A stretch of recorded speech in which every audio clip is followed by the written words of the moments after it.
Hey, hello everybody, it's Bobby at Bobby's Hobbies. And I'm down at the layout.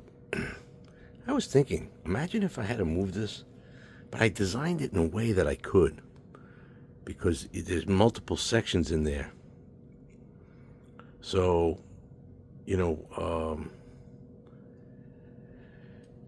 my feeling is if I had the chance to get a bigger basement, it would be worth it. Not to have to start from scratch. Take it in sections, small sections, you just got to chop it up into small sections and then rebuild it. Anyway, that's just a thought. Right now, at the moment, though, we're looking at the inside of a Pemco GG1, which was the last video I made. And it just has some oil on the gears, and we just want to see what it's doing. See that's a little bit of a tired, and it keeps derailing, which makes me think that there's some warping of the frame because it's totally on the track. So that's an issue. Yeah, see how it's slow? Now that kind of makes me think there's something. Could be the wheels, but the wheels looked clean visually, but maybe I missed something. It's not running right. And it could be the commutator. So let's see if I can put my money where my mouth is, because I'm telling people, hey, you don't have to take it all apart. I mean, look, if you know what you're doing and you take it all apart, yes, you can make it super clean. But I'm going to try to use the spray. I just shut that. I'm going to try to use the spray on it. And then we'll come back and I'll take a video of putting the spray. It's an electronic cleaner spray. So I'm going to spray it right into the motor and see if that clears it up. And I'll check the wheels. All right. Thanks for watching. I hope you like and subscribe. And I'm going to put these up as little short videos and then one big one. The testing of the Pemco GG1. The shell is somewhere. I don't know where I put it. Oh, here it is. It's good to visualize, see? To me, the shell, except that it's got a bronzy gold color on the striping, is identical to the Rivarossi shell. So they must have all used the same form. How they did that, I don't know, but they did. All right. Bye for the moment. Hopefully be back very soon. Bye. Hey, it's Bobby from Bobby's Hobbies. You might be saying, is he crazy? He's outside and he's got his train in the snow. Well, that's right. And that's because we're going to use this electronic cleaner. My personal feeling is any chemicals, whatever, doesn't matter if they say they're safe or not. I assume all chemicals are unsafe. You don't want to breathe it in. You want to be out in the fresh air. And I'm outside. And you can see somebody's Christmas lights over there. Pretty. Oh, there's more. Anyway, so I'm outside. It's freaking cold out here. But I'm going to give it a blast right into the engine mount.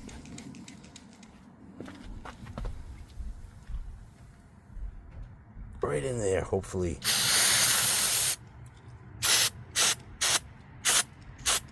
Wow. Try not to touch it. Try not to smell it.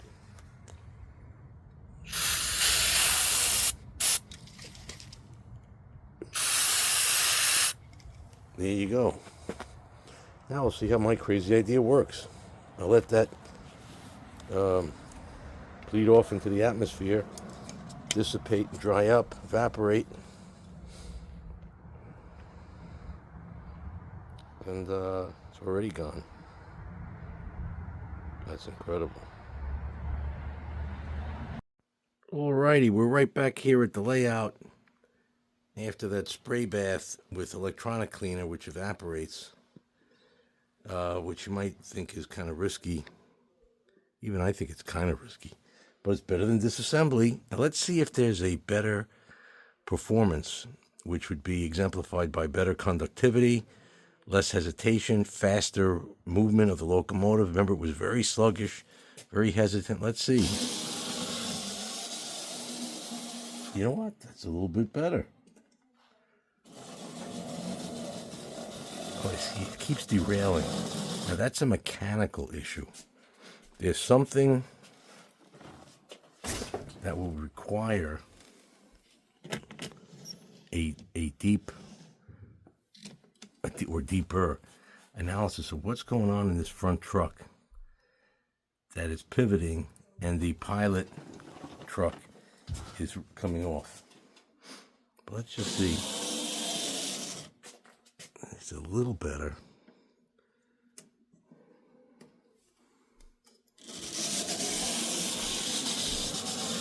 She's not going to make it all the way around. Yeah, see, she's off the track. So her major issue is not really electronic at the moment, or electrical. It's that pilot wheel.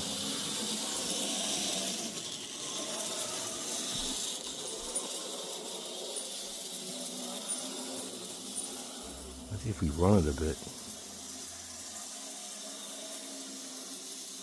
See, she is going kind of slow.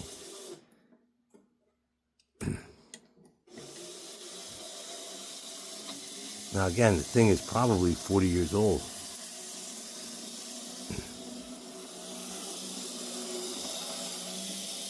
It's amazing to me though that you could shoot liquid in there and evaporate so effectively. Yeah, she's off again. So, yeah, you could hear it. She's going to derail now. Yep. Oh, I wonder if we could, on visual, get a picture and see what's going on. I think we're going to have to take this, crawl underneath here.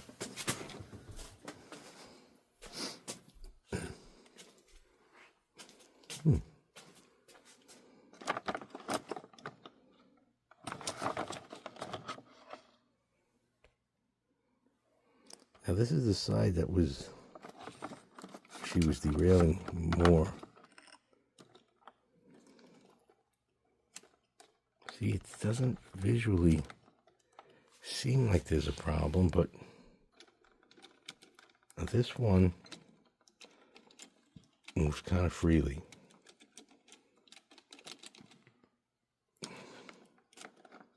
This one keeps getting stuck for some reason.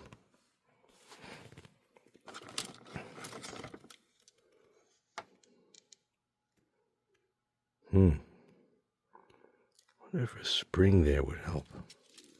Let's see on this side. Oh, you notice that? Look, that one comes all the way out, and this one does not.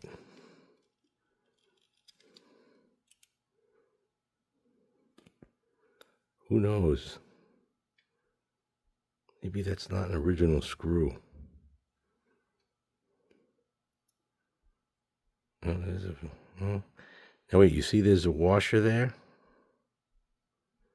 Right, you see right there. It's a bolt with a washer. Oh, there's a bolt with a washer. Gonna have to take that apart and take a deeper look at it. It's the only way. Because it doesn't want to do what it's supposed to do. I may have to go online and look at the original Pemco schematic and see if it's missing something. Like maybe a well-placed spring. You know, I mean, I fixed my snowblower the other day. I had to clean out the carburetor. And that little pin, it's kind of like a piston pin, was just, it was dirty. Then I didn't set it in right. And you know what?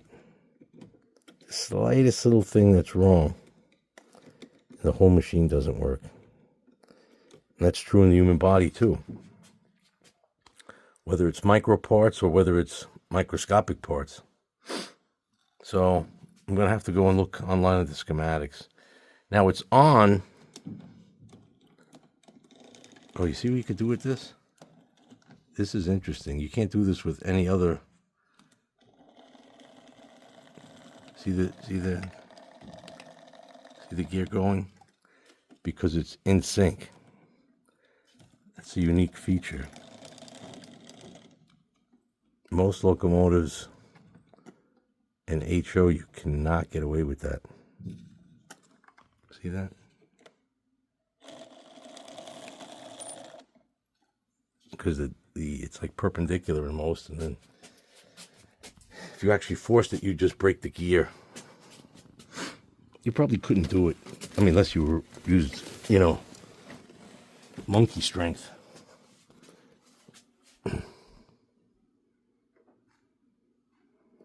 Oh, she's dead. I put her on the wrong track. All right, let me go and check online, and I'll be back. Thanks for watching.